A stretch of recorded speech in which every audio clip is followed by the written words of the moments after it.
النبي صلى الله عليه وسلم. لا اله الا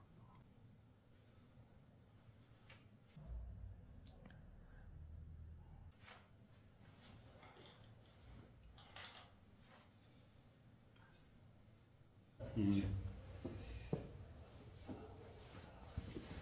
السلام عليكم. وعليكم السلام ورحمة الله. انت كنت بتصلي كده ولا كنت بتعمل حركات؟ كنت بصلي يا شيخ.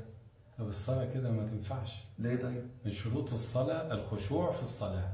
ما بقعدش ابص لفوق اعد النجوم ولا احط ايدي في جيبي ولا اطلع الموبايل ولا اعمل كل دي حركات بتبطل الصلاة.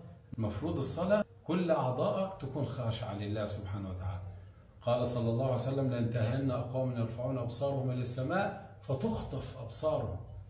الرسول صلى الله عليه وسلم لما وجد واحد زي حضرتك كده عمال يلتفت يمين ويسار وكذا، قال: لو خشع قلبه لخشعت جوارحه. لو قلبك انت مستحضر عظمه الله في الصلاه وخاشع فعلا، مش هتعمل انت كل الحركات اللي عمال تعملها دي وتبص لفوق وتحط ايدك كده وفتحه الرجلين اللي توقف وقفه معتدله، ولا تفتح الرجلين قوي ولا تضمهم كده على بعض، وقفه معتدله كما كان يفعل الرسول صلى الله عليه وسلم.